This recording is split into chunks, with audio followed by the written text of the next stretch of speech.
Rethink with Umar Javed की election series में खुशामदीद। आप में से ऐसे व्यूअर्स जिन्होंने अभी तक rethink with Umar Javed subscribe नहीं किया, उनसे हमारी रिक्वेस्ट है kindly rethink with Umar Javed subscribe करें। सनम जावेद को इजाजत मिल गई इलेक्शन लड़ने की।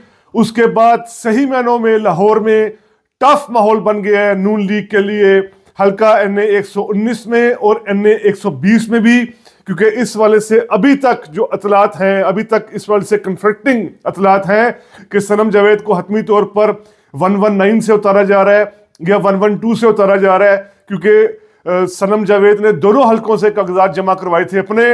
आप जो मुमकिन तौर पर PTI के हलके बात कर रहे हैं कि उनको शायद 119 से मरियम नवाज के मुकाबले में ही उतारा जाए, अगर 120 में वो उतरती हैं तो अयाज सादिक से उनका मुकाबला होगा।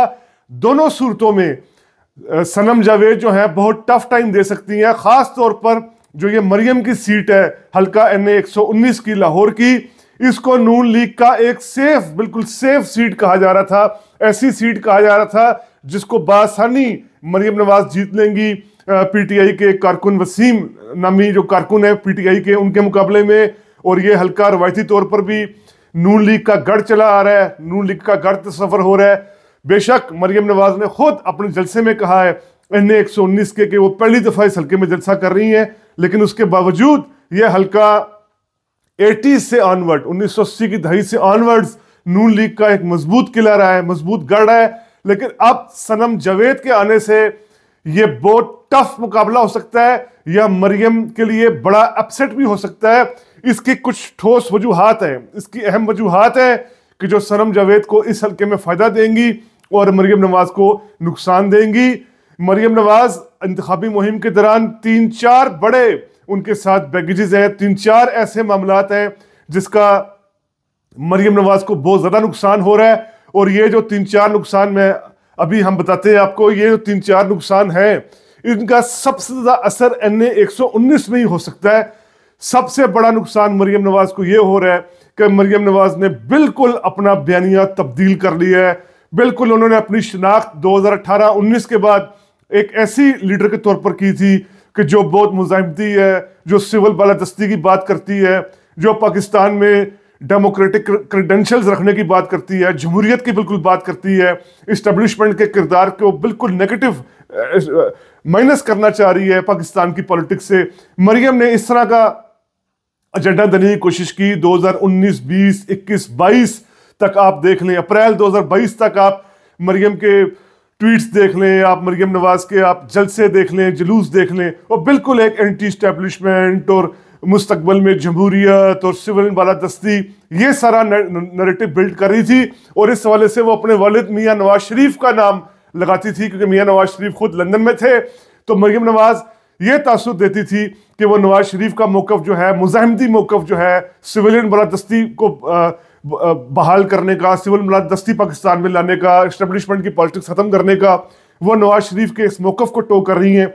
लेकिन मरियम नवाज ने हैरानकुन हद तक जिस तरीके से अप्रैल 2022 के बाद खामोशी इख्तियार की, या अब अपने जलसे जुलूसों में सिर्फ वो जिक्र कर रही हैं तो नवाज शरीफ के जी 2013 से 2017 के दौर का कर रही हैं कि उस दौर में रोटी की कीमत ये थी, उस दौर में पेट्रोल की कीमत ये थी, बिजली की कीमत ये थी, मोटरवेज बन रही थी, और उनके पास मुस्तकबल के सेटअप का कोई एजेंडा नहीं है। और ये साफ, क्योंकि मैं फिर कह रहा हूं कि चूंकि लाहौर का जो NA 119 है, लाहौर के जो अक्सर हल्के हैं, ये जारी बात है लाहौर में जो वोटिंग होती है, ना यहाँ पर जागीरदारी निज़ाम है, ना यहाँ पर कबैली निज़ाम है, ना यहाँ पर पुराना मेंटालिटी है, ट्रेडिशनल मेंटालिटी है।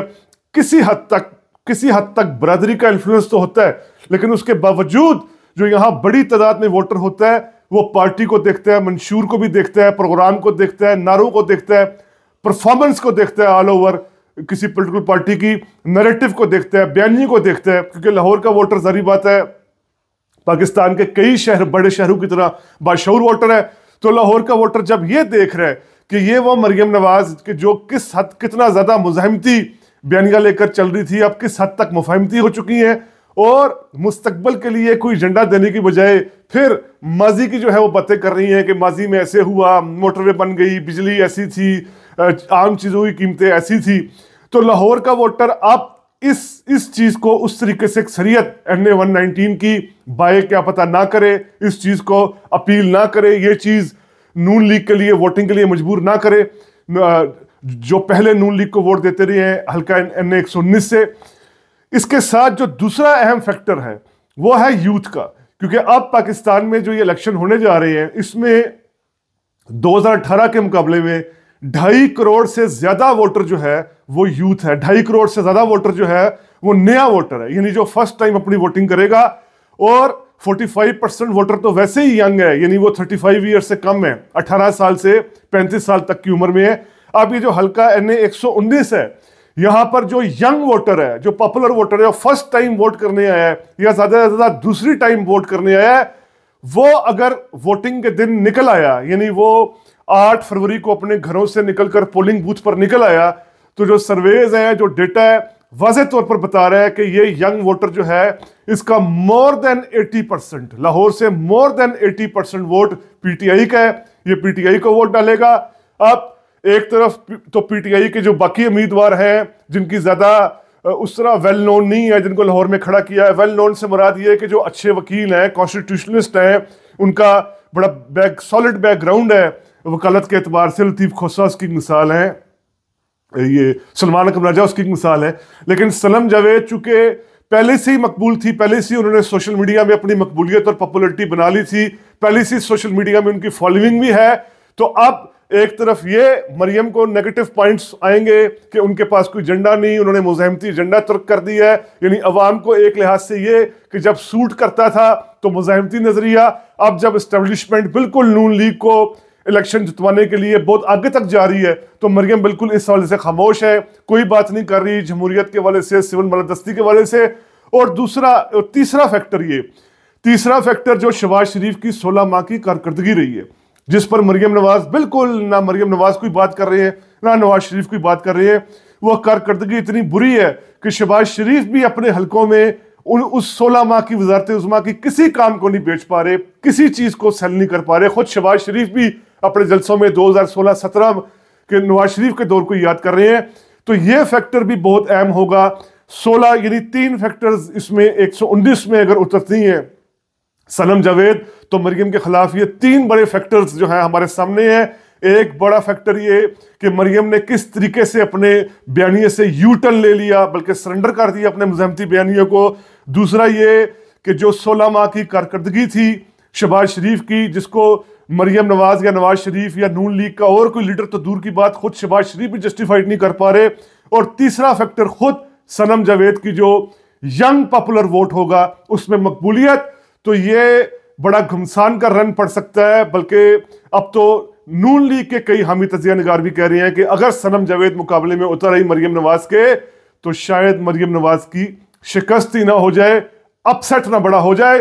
बहरहाल सनम जावेद के आने से अब ये एक और कांटेदार मुकाबला हमारे सामने होगा लाहौर में, जिस पर हमारी नजर बनी रहेगी। उम्मीद करता हूं आपको ये वीलॉग पसंद आया होगा। पसंद आया है तो काइंडली सब्सक्राइब कीजिए। Rethink with Umar Javed. शुक्रिया।